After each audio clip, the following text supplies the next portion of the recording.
Tema de hoje, 3 passos para secar a barriga mais rápido. O mais pedido, com certeza, de todos os temas. Digamos que 99,9% das pessoas querem saber como secar o abdômen, como diminuir a circunferência da cintura. Nem todo mundo quer perder peso, mas secar a barriga quase todo mundo quer. Boa noite, Eulina, Márcia, Simone. Bom, vamos direto ao ponto. Por que eu decidi falar sobre esse tema? Primeiro que é o tema que a maioria das pessoas querem saber, e eu falo bastante desse assunto aqui no Instagram o tempo inteiro, mas a live é sempre uma forma da gente interagir e eu falar um pouquinho mais aprofundado para vocês. E porque eu notei que a maioria das pessoas, quando a gente fala em diminuir a barriga, diminuir a circunferência da cintura, secar o abdômen, só foca em um desses 3 pilares que eu vou falar para vocês, que vai ser o primeiro, vou falar daqui a pouquinho.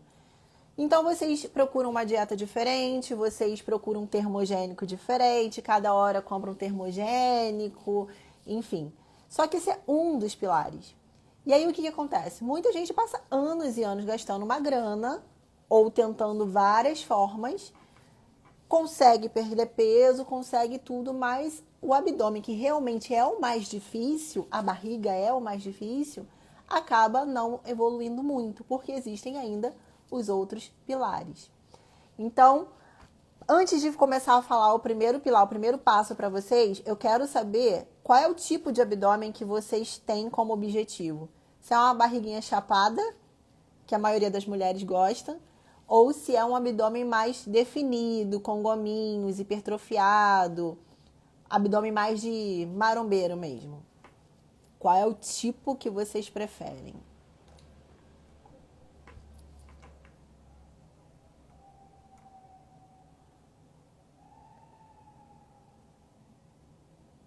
Vocês estão indecisas? Indecisos? Qual é o tipo de abdômen? Bom, eu particularmente gosto dos gominhos. E aí, nesse caso, se torna um pouquinho mais difícil. Eu gosto do trincado também. Por quê? Porque quando você gosta mais... Eu acho importante falar isso porque tem gente que não... enfim, não entende a diferença entre essas duas coisas. Porque quando a pessoa quer os gominhos, chega no consultório vendo, pelo amor de Deus, eu quero o abdômen com gominhos, eu quero trincado. Além da gente seguir todos esses 3 passos de baixar gordura, enfim, tem que hipertrofiar o músculo do abdômen. Então, além de tudo isso que eu vou falar, se você é do tipo que quer um abdômen trincado, você tem que trabalhar o músculo daquele abdômen para ele aparecer. Se você não trabalha o músculo daquele abdômen, você só vai ter um abdômen mais retinho. Todo mundo tem um músculo ali, né? Só que se você gosta dele trincado, você tem que trabalhar um pouquinho aquele músculo, tá? Então vai ser a única diferença. Primeiro passo, e óbvio, um dos mais importantes e o que vocês já sabem é diminuir a gordura. Diminuir a gordura naquela região. Só que quando a gente fala de diminuir gordura abdominal, a gente tem que lembrar que a gente tem 2 tipos de gordura ali no abdômen. A subcutânea, que é a que a gente vê e é a que incomoda, porque a gente tá vendo, ela tá ali embaixo da pele, principalmente naquela área ali perto do umbigo, nos flancos, e é a que mais incomoda. Só que essa é a mais difícil de sair, por quê? Porque o nosso corpo não reconhece essa gordura como algo errado. Pelo contrário, o nosso corpo quer essa gordura quietinha ali porque ela é a principal reserva dele. Então, a nossa estética, a nossa preferência estética, nosso corpo não tá nem aí para isso. Nosso corpo só quer sobreviver. Então, aquela gordura só vai sair dali se você insistir muito. A gordurinha dos flancos, a gordurinha debaixo do umbigo, só vai sair dali se você insistir. Se você mostrar pro teu corpo que ele não precisa guardar aquela gordura ali. Grava isso. A segunda gordura é a visceral, que a gente não vê, ela tá mais interna, tá entre os órgãos. Só que quando a gente fala de secar o abdômen, de ter uma boa circunferência abdominal, você precisa lembrar da visceral, porque, por exemplo, uma pessoa que já tá com a gordura visceral um pouquinho mais alta, ela também vai ter aquele abdômen distendido para frente, que não é uma distensão de flatos, de gases. É uma distensão, sabe aquela pessoa que bebe muito e fica aquela barriga bola para frente? Isso é gordura visceral. Essa é uma pessoa que já está com níveis de gordura visceral um pouco mais altos. As pessoas falam, eu tenho estômago alto. E às vezes esse estômago alto não é má digestão, não é nada com o estômago. Às vezes é gordura visceral. A boa notícia é que a gordura visceral ela é mais sensível à lipólise. Então você mudou o estilo de vida com essas coisas que eu vou falar aqui. A primeira que vai sumir é a visceral. E a última é a subcutânea. Então é só para vocês lembrarem. Gordura no abdômen, primeiro você vai queimar a visceral, por último a subcutânea, que é a que mais incomoda e é a que demora mais. Então se você é aquela pessoa que faz dieta por 30 dias e desiste porque o abdômen não está trincado, esquece. Esquece, porque você precisa dar uma insistida ali, tá? Primeira coisa que vocês precisam fazer para poder diminuir a gordura tanto visceral quanto subcutânea, melhorar a sensibilidade insulínica. O que isso quer dizer? Que eu falo disso também o tempo inteiro. A insulina é um hormônio mais anabólico que a gente tem no nosso corpo. Isso é maravilhoso quando a gente quer anabolismo. Isso é ótimo. Só que sempre que você exagerar nos alimentos de alta carga, e eu não disse índice, alta carga glicêmica, você vai ter um pico de insulina. Isso é muito bom quando você quer fazer recuperação muscular, quando você quer promover anabolismo, então uma dieta de bulking, né, de ganho de peso, a gente está estimulando sempre esse hormônio. Só que para aquela pessoa que quer baixar o peso, baixar a gordura corporal, o que você precisa fazer é diminuir ao máximo os picos de insulina que você tem durante o dia. Porque toda vez que você fizer um pico de insulina, esse hormônio anabólico, ele se torna mais potente, ele sobrepõe a quebra de gordura. Então, é como se você dissesse para o seu corpo, para de fazer lipólise, que nesse momento a gente tem que pensar em anabolismo. Então, imagina você fazendo isso toda hora. Primeira coisa que você tem que pensar que você faz isso, quando você belisca. Fez uma refeição, aí daqui a uma horinha você foi lá e beliscou. Dependendo do que você beliscou, aquele biscoitinho, creme crack, um docinho, só um pouquinho, nada a ver. Você já fez um pico de insulina. Às vezes não é nem pela caloria do que você comeu, que às vezes acaba uma barrinha de cereal. A caloria é irrelevante. Só que aquela barrinha de cereal já tem geralmente um chocolate, mel, que talvez foi o suficiente para fazer o estímulo hormonal da insulina e pronto, você já parou boa parte do catabolismo da gordura, né, da lipólise que você estava fazendo naquele intervalo entre refeições. Que esse é o momento que você está utilizando gordura como fonte de energia. Então, melhorar a sensibilidade insulínica, como que você faz? Diminui a carga glicêmica das refeições. Carga, não índice glicêmico. O índice glicêmico é importante, só que a carga glicêmica é muito mais importante do que o índice glicêmico. Por quê? Se você comer 400 gramas de batata doce que tem baixo índice glicêmico, isso é pior do que você comer 20, 30 gramas de tapioca que tem alto índice glicêmico. Por quê? As 400 gramas de batata doce vão ser digeridas, mesmo que lentamente, só que vai chegar um momento que aquela carga toda de glicose vai chegar na sua corrente sanguínea. Ponto. A tapioca, 20 gramas, 30 gramas, como a carga foi muito pequena, ainda que ela seja absorvida rápida, e isso é um índice glicêmico alto, vai chegar uma carga pequena de glicose. Então, o estímulo de insulina vai ser menor. Entendeu? Então, o mais importante é que o carboidrato esteja distribuído durante o dia em pequenas quantidades. Esse é o segredo. Qual é a única refeição do dia que eu aconselho que vocês usem carboidrato com alto índice glicêmico numa quantidade um pouquinho maior, depois do treino? Então, por exemplo, aquela pessoa que tá numa crise, que quer comer uma coisa doce, às vezes acontece, né? Principalmente com nós, mulheres, a gente tem essas épocas do mês. Esse horário é o horário mais seguro de você botar um docinho, depois do treino. Se você treinou decentemente, é lógico. Porque depois do treino, O seu corpo, a prioridade dele não é pegar aquela glicose, aquele carboidrato ou aquele pico de insulina e usar para fazer reserva de gordura. Ele vai jogar para o teu músculo, para reserva de glicogênio muscular, para anabolismo muscular. A prioridade naquele momento é recuperação muscular. Então, carga glicêmica baixa durante o dia, pós-treino é o momento do dia que você poderia usar alto índice glicêmico e uma carga glicêmica um pouquinho mais alta. Alimentos de baixo e alto índice glicêmico vocês já sabem, né? Já conhecem, né? Baixo, batata doce, aveia, batata baroa. Alto índice glicêmico, tapioca, os doces da vida, açúcar, banana, pode, dependendo da quantidade, também vai ter alto índice glicêmico, então tem que ter cuidado com a quantidade que come também. O que mais?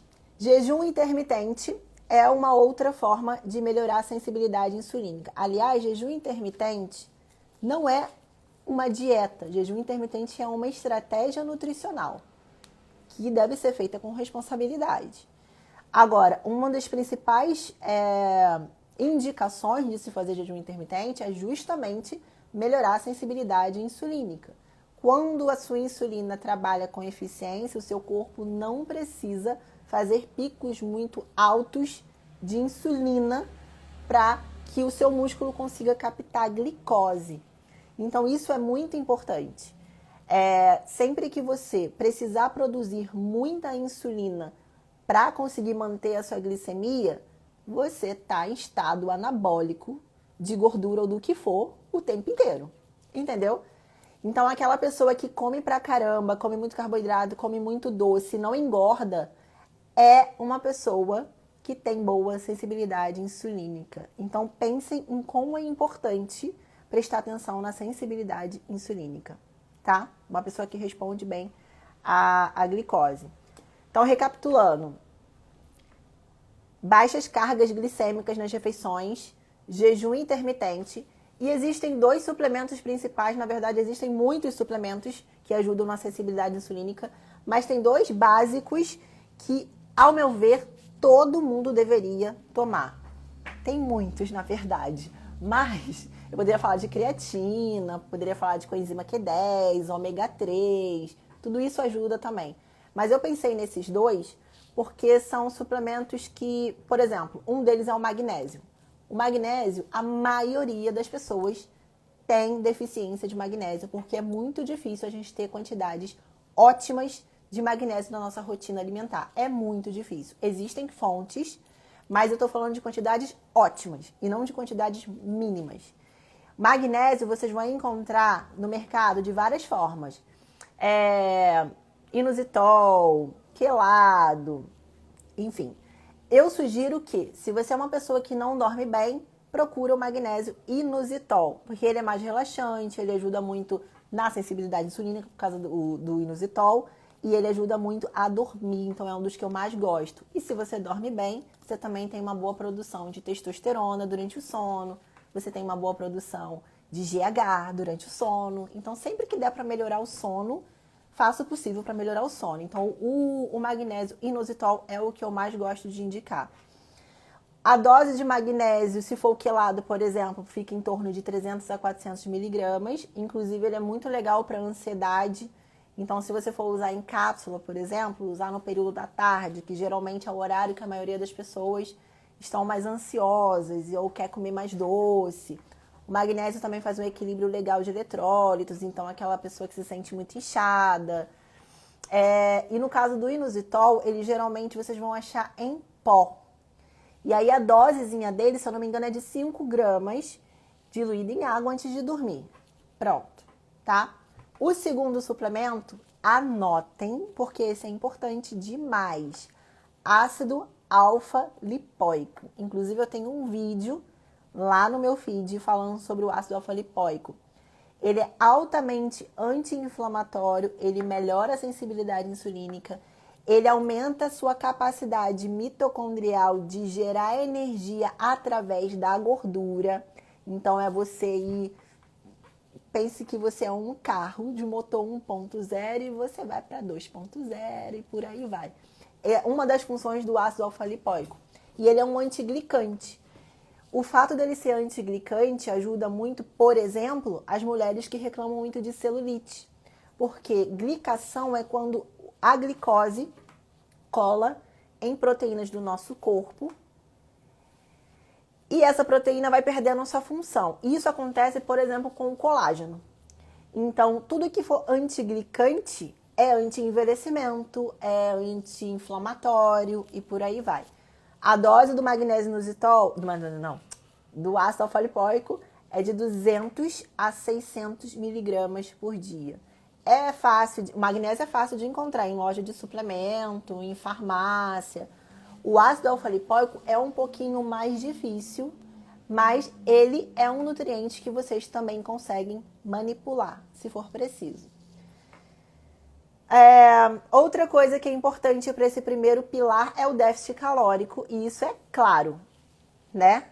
Déficit calórico é o básico do básico. Mas o que eu queria falar para vocês com respeito do déficit calórico?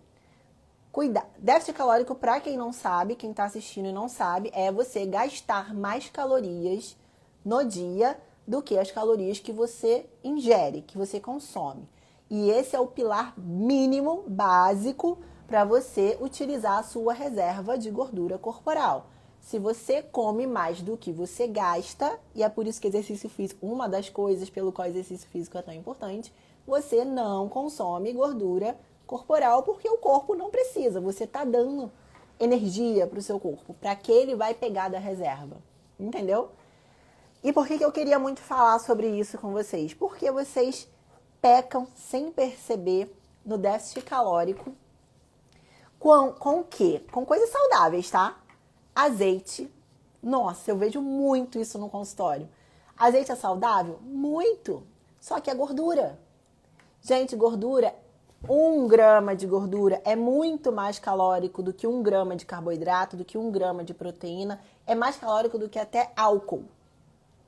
Então, por mais que seja uma gordura saudável, tem que saber a quantidade certa, porque está adicionando caloria. Então, vocês precisam separar o que é saudável da quantidade de caloria que tem. As duas coisas são importantes, mas você não pode deixar que a ingestão calórica se eleve demais, ou você não vai queimar gordura corporal. Entendeu? Então, cuidado com a quantidade de azeite, aquela coisa assim de tacar azeite em cima da comida. Segunda coisa, pasta de amendoim. Maravilhoso, né? Ultimamente, então, as pastas de amendoim estão um negócio assim, absurdo. E aí, o que acontece? Aquela pessoa que é ansiosa, vai na colherada, várias vezes ao dia, pasta de amendoim. Ou então as receitinhas fits, que, nossa, eu tenho visto umas receitas fits no Instagram. Fits. E eu postei outro dia desse lá nos stories para alertar vocês, porque não era fit. Então tem umas receitas assim, tapioca com banana e pasta de amendoim. É calórico pra caramba. Dependendo da quantidade que você tá botando, vai para mais de 500 calorias, é mais do que um prato de comida. Fácil. É a caloria de, sei lá, um Big Mac. A última vez que eu vi, só o Big Mac era mais ou menos isso. Então, você acha que por estar escolhendo alimentos considerados do mundo fit e misturando tudo numa refeição só, você está fazendo uma refeição fit, só que não, está fazendo uma refeição super calórica. Aí lá no final da noite dá uma fominha, mais uma colherada na pasta de amendoim. Então não é que não possa usar pasta de amendoim, mas é mais uma fonte de gordura que tem que prestar atenção na quantidade que está comendo. E cuidado com as receitas fits também. Não que não possa fazer, mas pode estar sendo um tiro no pé de muita gente. Outra coisa importante na parte de queimar gordura é, gente, façam exercícios aeróbicos, pelo amor de Deus. Aliás, pergunta: quantas vezes na semana você faz exercício aeróbico? Me conta aqui embaixo. A coisa mais importante, não é que o exercício aeróbico seja mais importante do que a musculação ou os outros treinos, enfim, lógico que não. O ideal seria associar os dois tipos de exercícios. Porque o treino aeróbico, ele vai fazer estímulo de reações enzimáticas no seu organismo, que, além de melhorar a sua capacidade cardiorrespiratória, o que vai fazer você treinar melhor depois na hora de puxar ferro, por exemplo, sua capacidade recuperativa vai melhorar, poxa, seu treino vai a outro nível, o treino aeróbico faz estímulo de biogênese mitocondrial. E quando eu expliquei para vocês, biogênese mitocondrial é tornar a tua máquina mais eficiente, é tornar o teu motor, a tua usina de gerar energia mais eficiente. Quanto mais biogênese mitocondrial você fizer, mais rápido e mais eficiente é a tua queima de gordura. É simples assim. Então, se você fizer tudo isso e tiver regularidade no treino aeróbico, vai ser mais rápido o processo. Então, é chato. Para quem treina na esteira, né, na bicicleta, essas coisas, pode ser um pouquinho chato. Mas é necessário. Eu penso assim, tem que fazer. Acabou. Uma coisa que eu sempre faço e que eu sugiro que vocês façam é, sempre que eu tenho um vídeo para assistir, uma coisa para estudar, alguma coisa que vai demandar... Ler eu não consigo, treinando aeróbico, né? Mas sempre que eu preciso ver algum vídeo, estudar alguma coisa, algum curso online que eu esteja fazendo, eu separo o momento do aeróbico para fazer isso. Que ali você coloca o fonezinho de ouvido, tá prestando atenção ali na aula ou no que você estiver assistindo, quando você vê, já passou, você já fez o seu treino e já fez duas coisas de uma vez só. Estudou ou fez o que você precisava fazer e fez o seu cardio. Então, pelo amor de Deus, não pula o cardio, tá? Bom, corro 3 vezes em musculação 2 a 3. Pô, show, já tá fazendo os dois, associando os dois. 3 a 4, mas tô tentando aumentar. Maravilhoso. Boxe 2 vezes na semana e corrida no sábado 3 vezes, então. Show. Maravilhoso. Tá. Vamos para o segundo pilar de secar o abdômen. O primeiro, ok, né? Que o ideal é fazer antes da musculação. Olha, a maioria dos treinadores, personagens, se tiver algum aí, pode também dizer o que acha. Dizem que é melhor fazer no pós-treino, pela questão mesmo de você já ter exaurido o seu glicogênio muscular, e aí na hora que você vai pro aeróbico, você tem uma eficiência maior na queima de gordura e tudo mais. Eu, Viviane, gosto de fazer aeróbico antes da musculação, por quê? Primeiro, às vezes quando eu tô fazendo a musculação, eu demoro demais e quando eu vou ver, eu já tô com, sei lá, 10 minutos só pra fazer aeróbico. Aí acabo não fazendo o aeróbico direito. Aí, quando eu tenho que fazer o aeróbico antes, eu vou lá, faço, cumpro o meu tempo e vou pra musculação. Então eu cumpro melhor. Quando é treino de perna, eu não faço um aeróbico eficiente. É muito devagar. Eu fico muito fadigada. Então, para fazer um negócio meia boca, eu prefiro fazer antes. Algumas pessoas dizem que se você conseguir fazer em horários separados, melhor ainda. Nem todo mundo vai ter essa disponibilidade de fazer aeróbico em horários separados. Mas eu acho que assim, o horário que você consegue fazer melhor o seu treino é isso. É esse momento. Mas o quê? Então, segundo, diminuir retenção hídrica. Esse é o segundo pilar. Muita gente já sabe que tem que reduzir a retenção hídrica, mas quase ninguém sabe identificar quando o que ela tem ou ele tem ali no abdômen é um excesso de gordura, um tecido adiposo espesso, ou tá com retenção hídrica. Vou dar um exemplo para vocês. A retenção hídrica, ela oscila de um dia para o outro. Então, por exemplo, hoje você tá sequinha ou sequinho, abdômen tá lindo. Amanhã você acordou, nossa, o abdômen todo inchado, todo embaçado. Isso geralmente é água ou alguma questão intestinal. Isso dificilmente é gordura. Porque a camada de gordura que tem ali embaixo da tua pele, ela não vai aumentar centímetros de uma noite pro dia. Não vai, isso leva tempo. A pessoa que aumenta a gordura subcutânea, ela pausou, voltou. A pessoa que diminui gordura, diminui não, aumenta a gordura subcutânea, ela tá errando na dieta por tempo prolongado. Não é porque ela comeu uma besteira hoje e amanhã ela já aumentou 2, 3 centímetros de gordura no abdômen. É água. Isso é retenção hídrica. E é isso que vocês precisam perceber. Então, a primeira coisa que vocês precisam fazer para baixar a retenção hídrica e ver o abdômen mais sequinho é reduzir o sódio. Não é cortar o sal, é reduzir o sódio. Como que vocês reduzem o sódio? Para com esse negócio de embutido. Vocês ainda usam peito de peru na dieta de vocês, já tá, ó, ultrapassado isso. Embutidos em excesso, é claro. Temperinhos, tem alguns temperinhos ditos fits que tem um pouquinho de sódio. Tem uns que são zero sódio, mas tem uns que tem um pouquinho de sódio.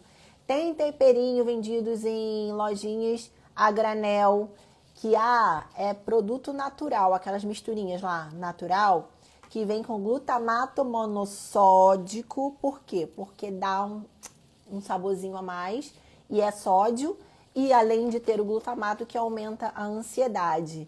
Então, cuidado com os temperinhos naturais que tem em algumas lojas que vendem a granel, tá? Não é que não pode, mas a melhor forma de você fazer esses temperinhos é comprar separado, compra só cúrcuma, compra pimenta, compra páprica, faz tua misturinha e pronto. Que aí você não tá adicionando nenhum sal e nem nada disso. Ou adiciona só o teu sal que você tem o hábito de usar, tá?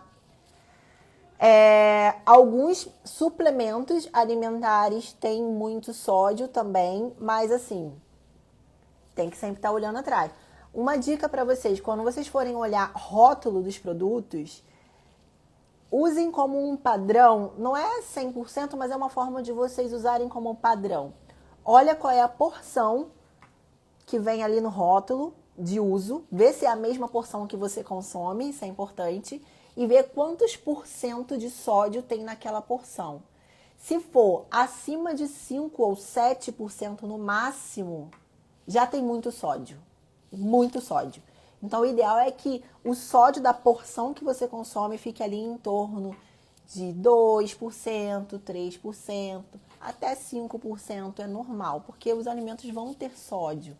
Então, é isso que eu sempre falo, não é cortar sódio, é controlar, porque dependendo do produto que você está consumindo, você pode estar exagerando na quantidade de sódio, e aí vai ter o desequilíbrio de eletrólitos no organismo, tá bom? Tá, então baixar o sódio. Segundo, aumento do consumo de água. Esse já é batido, porque todo mundo sabe que tem que beber água, não é mesmo? Porém, pergunta que eu te faço. Quantos litros de água você tem bebido por dia? Comentem aqui, por favor. Só que tem que ser sinceros, tá? Por quê? Quanto mais pesado você for ou pesada você for, maior é a quantidade de líquido, água especificamente, que você tem que ingerir no dia. Se você vive num local muito quente, o ideal é que você beba 50 ml por quilograma de peso. Faz o cálculo aí e já coloca como meta do dia. Isso é o mínimo, tá? Essa é a base. Se você mora num local muito frio, aí você pode beber em torno de 30 a 35 ml por quilograma de peso. Quanto mais água você beber, você vai ter uma liberação maior de água do seu corpo também. O seu corpo não precisa prender água se você oferta água. Lembra daquilo que eu falei lá no comecinho? Seu corpo quer sobreviver, não tem oferta de água, ele retém água. Simples assim, tá? Então, aumenta a quantidade de líquidos e isso melhora muito a questão da retenção de líquidos, circulação sanguínea e tudo mais. Então, já falei do sódio, falei do consumo de água. Deixa eu ver outra coisa, outro tópico que eu botei aqui. Aumentar a diurese com os chás. É lógico que eu ia falar de chá aqui, né? Claro. Os chás, gente, todo mundo olha para os chás como é para desinchar. E são maravilhosos para desinchar mesmo. Só que existe um motivo pelo qual eles desincham você. Eles são ricos em fitoquímicos. E esses fitoquímicos, eles vão ajudar tanto na biogênese mitocondrial que eu falei, ou seja, no aumento da queima de gordura, como por exemplo o chá verde. eles vão aumentar a termogênese, eles vão melhorar a digestão, eles vão diminuir estresse de retículo, que aumenta a síntese proteica. Então, muita gente que treina, faz musculação, ou crossfit, ou o que for, faz dieta bonitinho, dorme bonitinho, não ganha massa muscular porque tem estresse de retículo. Lá onde a síntese proteica é feita, não consegue fazer o trabalho com eficiência. Por quê? Estresse oxidativo. Os chás ajudam muito nisso. Os 3 que eu costumo indicar, bom, eu indico muitos, mas os mais fáceis vocês vão encontrar com muita facilidade é o chá verde, que é um dos mais estudados e mais eficientes em tudo isso, o hibisco, que eu falei sobre ele essa semana, e a cavalinha, que é um dos mais diuréticos. E a cavalinha tem uma coisa especial, que é a presença do silício, que cuida muito da qualidade, da beleza da pele. Então, a galera que sente muita flacidez, celulite e muito edema mesmo, a cavalinha ajuda muito. Então, pode associar esses 3 chás, só tem que dividir a dose, né, para não ficar muito concentrado. Eles são potentes, então tem que ter cuidado para não concentrar demais. Ou pode associar o chá verde com o hibisco, enfim, e ter eles durante o dia. O ideal que eu costumo indicar é 3 a 4 vezes ao dia, tá? Então, por exemplo, de manhã, de tarde e de noite. Só não bota chá verde de noite. Os outros até poderia. O problema de colocar antes de dormir é levantar de madrugada para ir no banheiro. Então, tem que tomar um pouquinho antes para não ter esses problemas, porque dormir é muito importante, tá? E por último, aumento de proteínas. Isso é uma coisa que eu anotei também, porque eu li na pode misturar os 3. Aumento de proteínas é uma coisa que eu anotei porque o que eu noto muito? Todo mundo lembra da proteína no almoço e no jantar. Comer frango, carne, é normal, a nossa cultura. Só que nos lanches, o que a maioria das pessoas pensam? Geralmente quando não está em acompanhamento nutricional. Tô de dieta, vou levar uma fruta. E fruta é maravilhoso, mas a pessoa sente fome rápido. Primeiro, sente fome rápido, porque a fruta digere assim. Então, a pessoa começa a beliscar. Pronto. Já faz pico de insulina e já começou a bagunçar o negócio. Não lembra da proteína nos lanches. A importância da proteína nos lanches é, primeiro, ter aminoácido disponível para o seu músculo ao longo do dia. É uma das coisas importantes. Segundo, a proteína, ela aumenta teu gasto energético porque o seu corpo tem um gasto calórico maior para digerir e metabolizar os alimentos que são ricos em proteína. Então, já te ajuda mais nesse ponto. Terceiro, você consumindo um pouco mais de proteína, os seus rins precisam filtrar mais água e com isso eliminar mais água também. Então é uma forma também de promover diurese. Então lembrem do lanchezinho, café da manhã, o lanche para quem acorda muito cedo, o lanche ali das 10, ter alguma fonte, não precisa ser muita proteína, ter alguma fonte de proteína, e no lanche da tarde também. Então, ovo é sempre bem-vindo, é lógico. Fazer alguma receitinha para levar, um bolinho, uma panqueca para levar, com ovo, levar o ovo cozido mesmo, que é mais fácil. Ter uma dosezinha de whey ou da proteína em pó que você preferir. Ter esses iogurtes que, hoje em dia tem um monte de opções de iogurtes com uma fração proteica um pouco maior. Pra galera mais maromba mesmo, frango mesmo, peixe, carne. Eu não vejo problema nenhum no lanche da tarde comer frango com arroz, frango com batata. É alimento, é alimento. Então você tem que lembrar de dar para o seu organismo aquilo que ele está precisando para gerar o resultado que você espera. Entendeu? E último pilar é o mais negligenciado de todos. Função intestinal, de reduzir a distensão. Por quê? Geralmente, vocês se preocupam com o intestino só quando vocês estão constipados. Quando vocês percebem que tá 2, 3, 4, 5 dias sem ir ao banheiro e aí começa a incomodar, é claro, começa a aumentar a fermentação, dá muita distensão, dá cólica, dói, aí vocês começam a se preocupar com o intestino. Só que quando chega nesse ponto é porque o intestino já tá. Sardinha pode também. Também é uma fonte de proteína. É porque o intestino já tá reclamando. Só que, pensa comigo. Se você já baixou pra caramba o percentual de gordura ali no seu abdômen, você já diminuiu a retenção de líquido, está fazendo tudo certinho. Aí você comeu alguma coisa que fermentou um pouquinho mais ali no seu intestino e formou muitos gases, muitos flatos. Você ficou com aquele abdômen pra frente, distendido, e não fica bonito. Não fica bonito. Então não adianta pensar somente em queimar gordura. Você tem que pensar no funcionamento intestinal, digestão e tudo mais. Fabiana, desde que tirei o glúten da minha vida, meu intestino passou a funcionar. Ó, isso é clássico. Eu sei que dói quando a gente fala, mas isso é clássico. Trigo, leite de vaca também é muito clássico. O abdômen fica mais alinhado, diminui bastante retenção, bastante distensão, melhora muito. Então, a função intestinal, quais são as dicas? 1. Glutamina. Entrou numa época, uma era, e agora das pessoas falarem que a glutamina não serve pra nada, glutamina isso, glutamina aquilo, glutamina isso. É igual o BCAA também. Só que o servir ou não servir, eu sempre falo isso pra vocês. Depende do servir pra quê. Se a pessoa tá tomando glutamina, sei lá, pra ganhar massa muscular, diretamente não serve pra muita coisa mesmo, não. Agora, a glutamina, ela é um dos principais combustíveis para a célula do teu intestino. Logo, ela influencia na capacidade que você tem de absorver os nutrientes que vêm da dieta. Então, a glutamina é, sim, muito importante para a função intestinal. Aliás, ela é mais importante para a função intestinal do que para qualquer outra coisa. Então, geralmente, eu indico a glutamina 5 gramas pela manhã em jejum. Algumas pessoas eu coloco antes de dormir, mas se é uma pessoa que tem dificuldade para dormir, eu prefiro não colocar antes de dormir, porque ela pode deixar a pessoa mais agitada. Mas isso é bem individual, tá?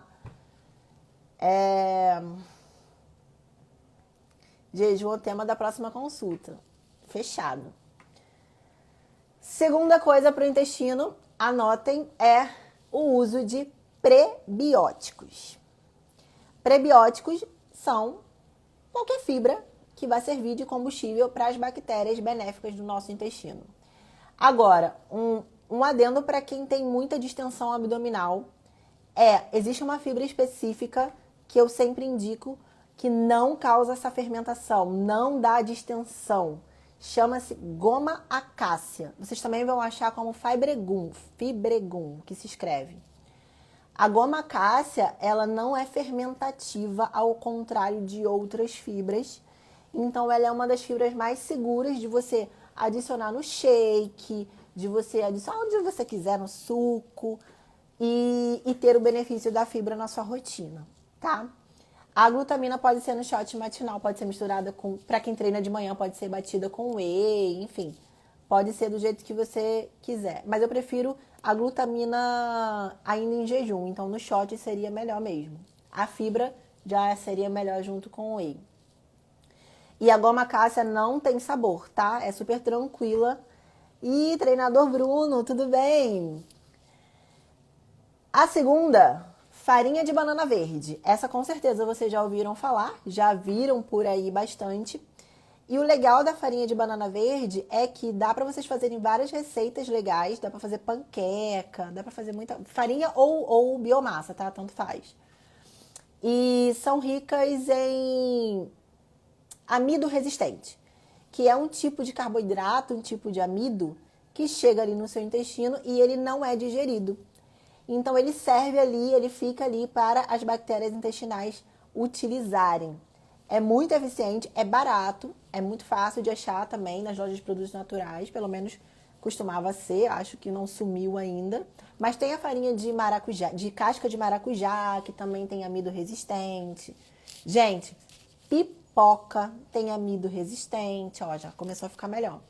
Também é uma forma de vocês beneficiarem as bactérias intestinais, então isso tudo são opções. Outra coisa que vocês podem utilizar bastante é o psyllium. Também é fácil de achar. O psyllium é uma forma de você adicionar fibra sem adicionar carboidrato e caloria. Que, por exemplo, se vocês usam aveia, panqueca de aveia, tá? É ótimo, é um bom alimento, pode ser utilizado, mas quando você está botando a mais, você tem que contabilizar que você está botando carboidrato e caloria também. No caso do psyllium, você está jogando fibra sem adicionar necessariamente caloria. Então, é legal, muito legal usar o psyllium. E uma coisa interessante do psyllium é que ele dá muita saciedade. Aliás, testem e me contem depois. Ele dá muita saciedade, porque uma vez que ele entra em contato com o líquido, ele infla, ele forma um bolo. Então, imagina isso ali no seu estômago. Então, ele é muito eficiente para aquela pessoa que tem muita compulsão, que come muito e que precisa aumentar a saciedade. Então, é legal ter psyllium, fazer panqueca de banana com psyllium de vez em quando. Em vez de usar muita aveia, botar um meio a meio, botar um pouquinho de psyllium e um pouquinho de aveia. É muito bom e o intestino também fica maravilhoso. Panqueca proteica de manhã sempre tem psyllium. É maravilhoso, é muito bom. De verdade, é uma das coisas que tem que ter na rotina alimentar. E, é claro, os probióticos. Aí, os probióticos é uma coisa muito interessante e maravilhosa que está sendo muito mais estudado agora. E descobriram que os lactobacilos são as cepas de bactérias, tá? Do tipo lactobacilo e bifidobactérias, elas têm relação inversa com o peso corporal. Elas aumentam a capacidade da metabolização da gordura. Então, e elas são fáceis de achar, tá? Então, por exemplo, se vocês forem procurar por suplemento, deixa eu pensar, 2 suplementos aqui que tem essas cepas, a maioria deles vão ter, porque são as principais. Mas tem a Syncaps e a Synfor da Vitafor, que é uma marca que vocês acham muito em lojas de suplementos, e tem o Lactofós também. Então dá pra vocês, não precisa usar direto, e também não é a primeira escolha, tá? A primeira escolha são as fibras, a glutamina. Se for necessário, você vai lá e usa um probiótico. Não necessariamente tem que sair tomando probiótico, tá? Mas eu sempre aconselho que de 6 em 6 meses, de 3 em 3 meses, você faça uns 15, 30 dias de probiótico só para dar uma arrumada ali na sua microbiota intestinal, aí depois para. Por exemplo, mulheres que têm muita candidíase, que têm muita questão ginecológica, isso pode ser desbiose, então é mais um benefício também do uso de probióticos. Então, a cada 3, 6 meses, faz ali 15, 30 dias, que ajuda muito e ajuda na manutenção da gordura corporal. Maravilhoso. Enzimas digestivas, importantíssimo também, principalmente para quem come muita proteína. Vocês já acham enzimas digestivas por aí também nas lojas de suplementos, mas dá para manipular também bromelina, papaina, amilase. Muita gente tem distensão abdominal porque não digere bem os alimentos. Tem hipocloridria, não produz bastante os ácidos estomacais, então não consegue digerir. O alimento chega lá no intestino mal digerido, fica ali parado. Isso acontece muito com churrasco, hein? Carne vermelha, hein? Principalmente churrasco. Duvido que ninguém passou por isso aí. Chega ali no intestino, fica parado, começa a fermentar, você sente aquela sensação de plenitude e às vezes é má digestão. Então, se você utilizar enzimas digestivas 20 minutinhos antes das grandes refeições, geralmente é almoço e jantar. Mas vamos supor que você vai sair para comer em algum restaurante, você sabe que você vai comer uma comida pesada. Poxa, toma uma enzima digestiva antes, entendeu? Você vai diminuir bastante a distensão, você vai acordar ok no outro dia, sem aquela sensação de má digestão. E tem uma última dica para melhorar a digestão, infalível e barata, todo mundo consegue fazer e todo mundo, espero eu, que tenha em casa, é o limão, que também muita gente começou a criticar e tudo mais. Água, um limãozinho espremido, sim, só cuidado com os dentes, porque a acidez, né, vai prejudicar um pouquinho o dente, então usa o canudinho ou joga para dentro sem deixar encostar nos dentes. O limão Na verdade, vinagre de maçã também, mas o limão é uma coisa mais, enfim, acessível para todo mundo. O limão, quando você ingere, em jejum é melhor ainda, no shot da manhã, mas você pode utilizar antes do almoço, antes do jantar, igual você faria com as enzimas. Quando ele chega ali no seu intestino, ele estimula a liberação de enzimas pancreáticas digestivas. Então é diferente de você ingerir enzimas. Você está estimulando com o limão a sua produção de enzimas, a sua liberação de enzimas. Então, eu diria até que é mais importante você tentar primeiro com o limão e depois, caso não funcione, você partir para as enzimas.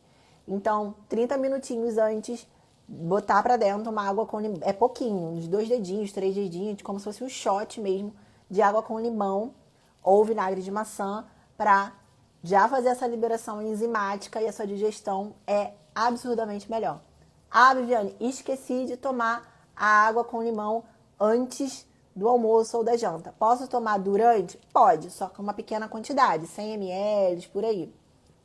Esqueci durante, pode tomar depois? Pode.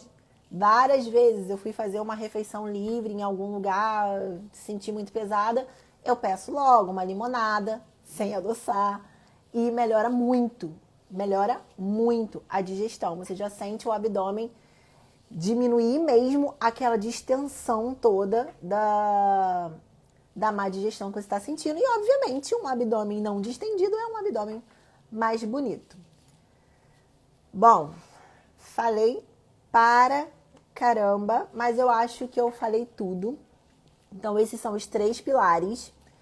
Queimar gordura, diminuir retenção hídrica embaixo da pele e melhorar a função intestinal para não ficar com o abdômen distendido. É assim que você consegue ficar com o abdômen sequinho, bonitinho, com a circunferência da cintura menor, mais rápido.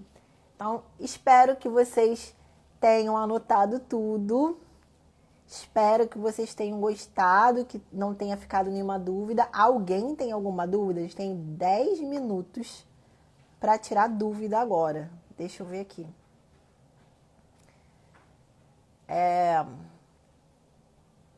Você cuida de dieta para atleta? Cuido, mas atleta de quê? Depende de qual é a modalidade.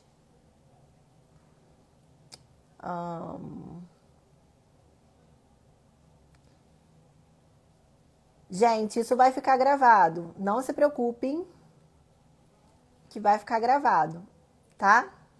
Limão inteiro na água. Bom, para quem não tem o hábito de usar, que ainda tem dificuldade com limão, usa bem o limão. Mas eu aconselho que use um limão inteiro. Deixa o negócio lá reagir. Eu aconselho. Mas aí, é claro, né? Vai da tolerância de cada um, tá? Cada um de cada vez. Farelo de trigo. Não gosto muito de indicar trigo, mas não acho que é proibido, sabe? Mas eu acredito que existem outras fibras mais eficientes, mais seguras do que o trigo. Então, não gosto muito do trigo. Pelo menos por enquanto.